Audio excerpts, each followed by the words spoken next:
It's me, Ari Dossett. I'm your anthropologist and sociologist. Listen, sudden silence. Beware of sudden silence. Let me give you a few examples. You have this family that runs a real estate business, and they have few buildings that they manage.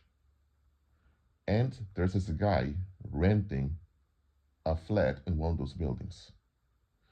But the guy hasn't paid rent for over 5 months. And of course, the family agrees he needs to pay rent. It's part of the agreement. So they go to court to have the guy evicted. However, the judge does not want to get involved in the case. And the judge decided that you guys have to figure it out together.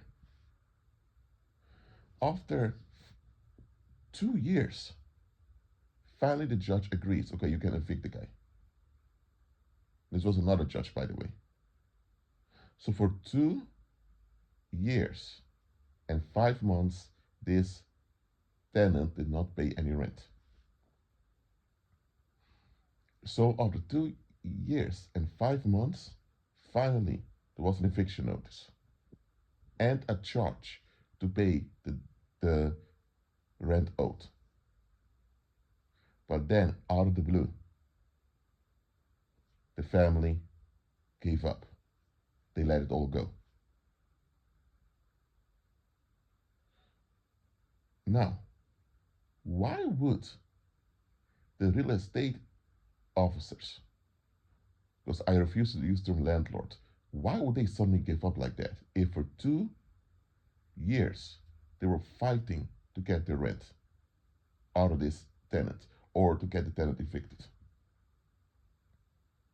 Now, here's the other side of the story. When that tenant moved in, that tenant complained about the facilities of the building not being proper. And the tenant over and over again reported it. I mean, there were leaks in the building, there were cockroaches all over the place.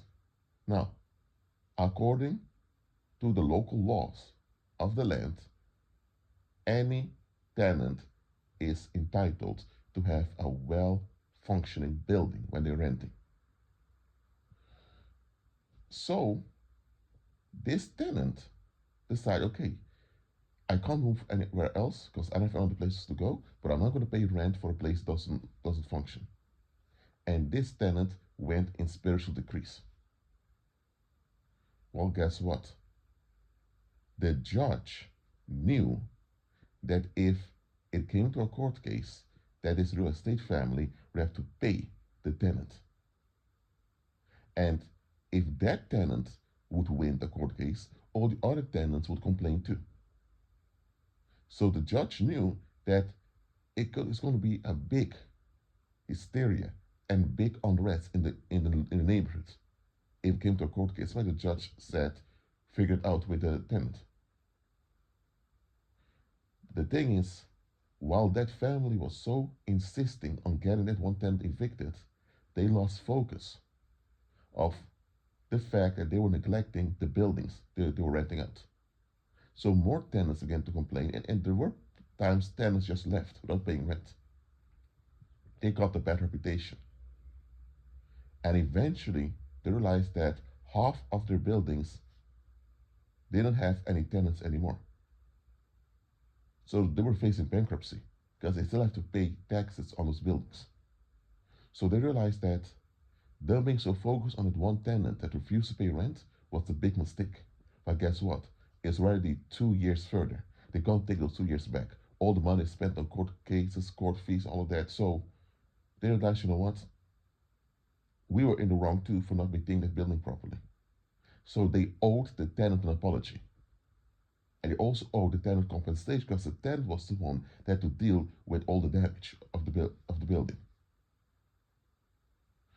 But because they didn't want to apologize, because they made so much effort against that one guy, and because if they have to apologize to that guy, they have to apologize to many other people, and realize once they do that, they're fully bankrupt, they even go to jail.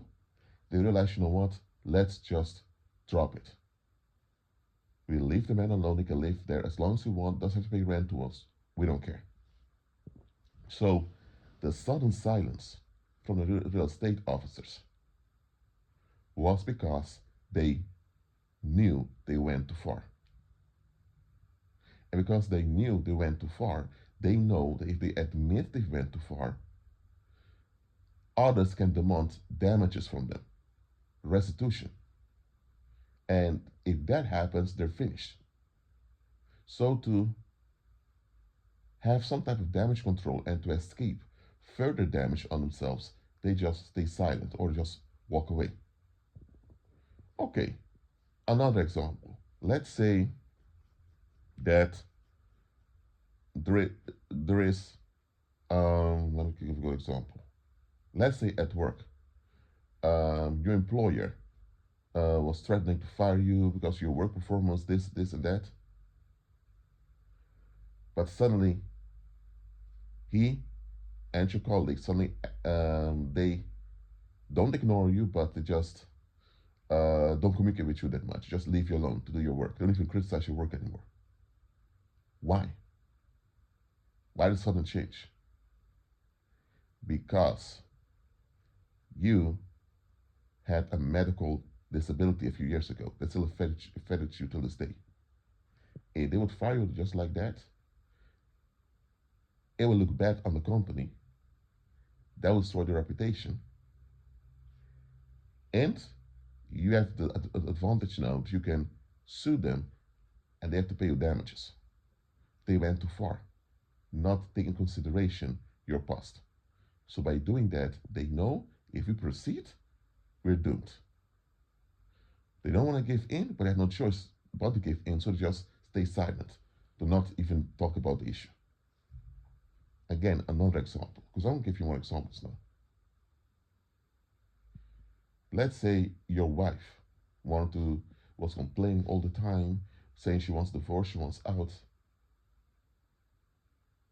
and she got a divorce, she's out. And she was fighting for custody for the children, and also, eventually, she stopped completely. She just went ghost. She even told the lawyers to drop the court case. Even the judge was thinking, this is a bit off. Now, what goes on over here? She found another man she was chasing after. She thought the other man was more worthwhile than her current husband. She got rid of her husband by playing the victim just to be with this other guy that she thought was a better match. Guess what? That other guy was just using her for sex. That other guy never didn't stay with her. And well, guess what? For her to admit now that she threw away her marriage and stability of her family and she embarrassed her own community just for some sexual escape, because that's what it was, a sexual escape, she would have to admit that she's unstable, unreliable, untrustworthy, and someone that will endanger herself and anyone else just to get an escape. She doesn't want to admit all this about herself because it's very horrible. It's a horrible thing. It's just not something to be proud of. And she already caused damage to her family, her children, and then the community around. So her fighting for custody of the children wouldn't mean she would become a single mom now. And she realizes any other guy she wants to date may have difficulties becoming a stepdad to those children, especially now it's obvious it was her fault the marriage ended. So she knows any other guy she begins to date will be a bit hesitant to stay with her because she had a guy that was her husband that treated her well, that she did so dirty just to escape. So she knows the longer she persists in her case, the worse it will make her look. So she just dropped it.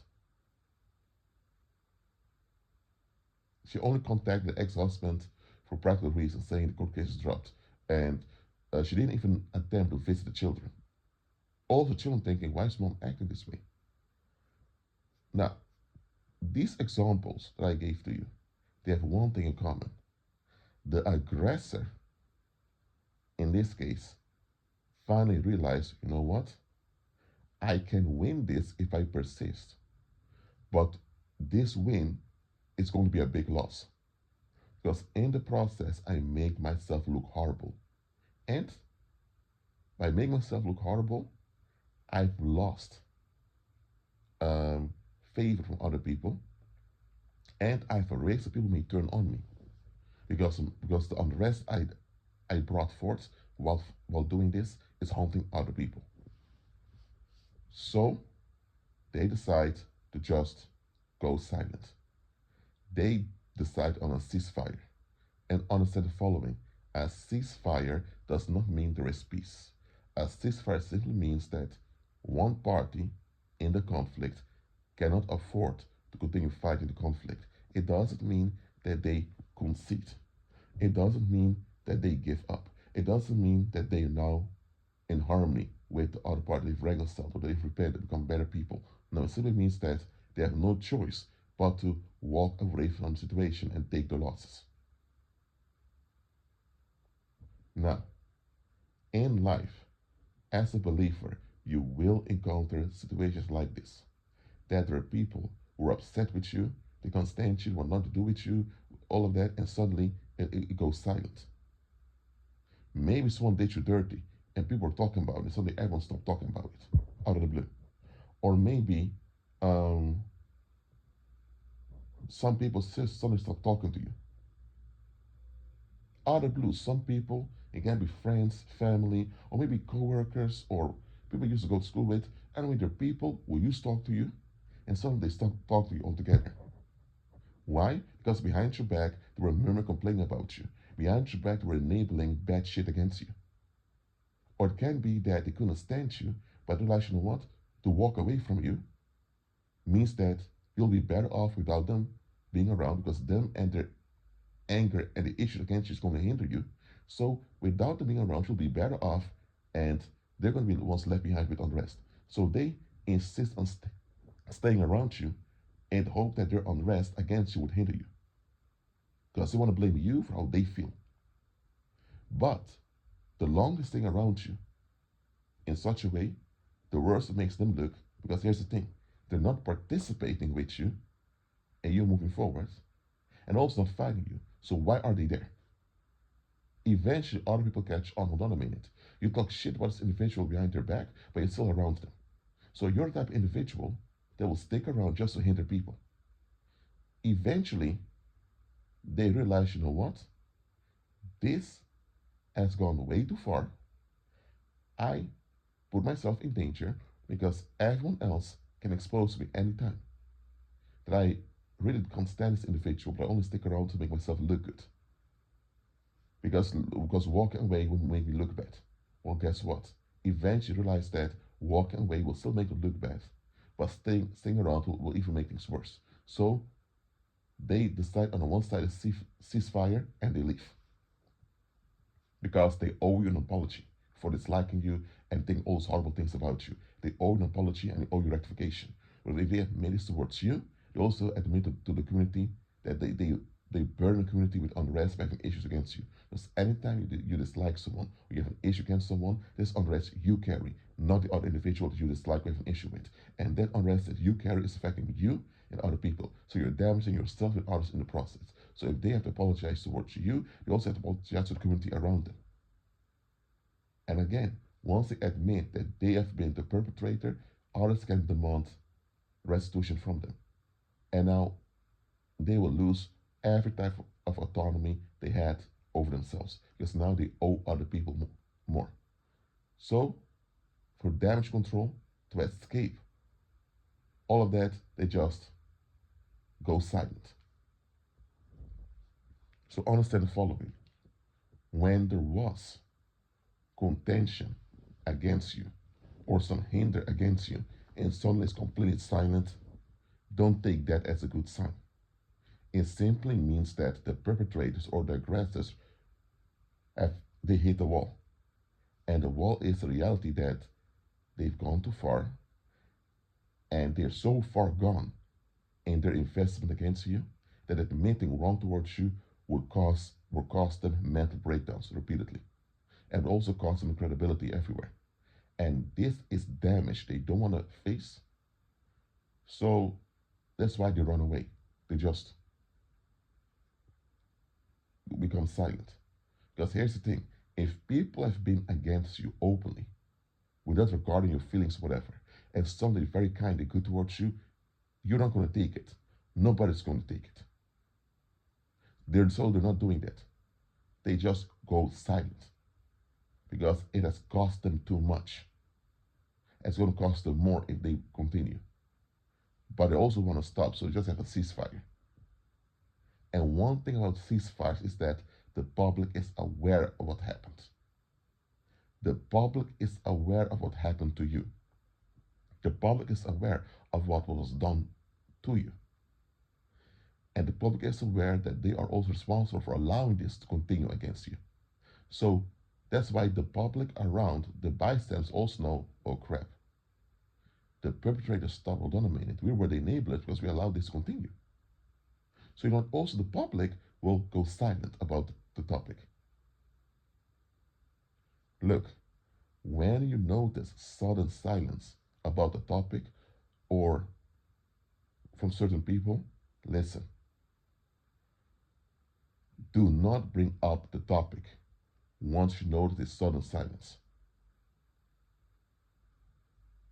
For example, let's say there was this corrupt politician that was caught in some scandal. But now nobody talks about it. Even though the case is still pending, nobody talks about it anymore. Everyone is completely silent. Why? Because at some point the public realized that going after this corrupt politician would also reveal their own neglect for supporting that politician and not calling out earlier. So that's why suddenly they're all silent about it. Understand the following.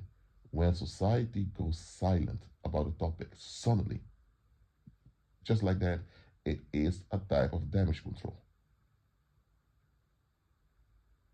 And the fact that people don't even want to address and talk about it means that it's something so sensitive, if it's ever brought up, it's going to lead to a meltdown. Look, it's the right thing to want consistency in positivity from other people. It's the right thing to want people to comply with justice. It's the right thing to want answers, clarification. But sometimes you have to be wise and do what is best. If people go silent around you, just like that, either about the topic or about you or about certain people, if it goes silent suddenly out of the blue, you notice that they're not insisting, fighting, resisting, none of that anymore, at least not in the open. It is because the damage is increasing on their part. And they don't want to deal with the damage, but here's the thing, they have no choice but to deal with the damage. So they want to prevent further damage, and that's why they're silent. It doesn't mean they become better, they're safer, and all of that. This is what it means in the Bible. When it says that if a man's ways please the Lord, that the Lord will even make his enemies be at peace with him. This verse in the book of Proverbs does not mean that the enemies of that man are suddenly his friends. No. It doesn't mean they're not enemies anymore. They're still enemies. It still means they can't act out their enmity anymore. That's too costly on them. Now, take note of sudden silence. Don't ignore it. Take note. And also realize that if ever pressure was put to expose this situation, there will be a big meltdown. And they don't want this meltdown to happen. So, is that a win for you? It is a win. That's why do not sabotage your own win by bringing up an issue that the public is suddenly avoiding.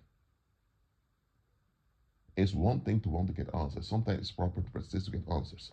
But there are times you realize, you know what, are these answers even worth it? Well, that's it for now. Keep on growing in Christ and be at peace.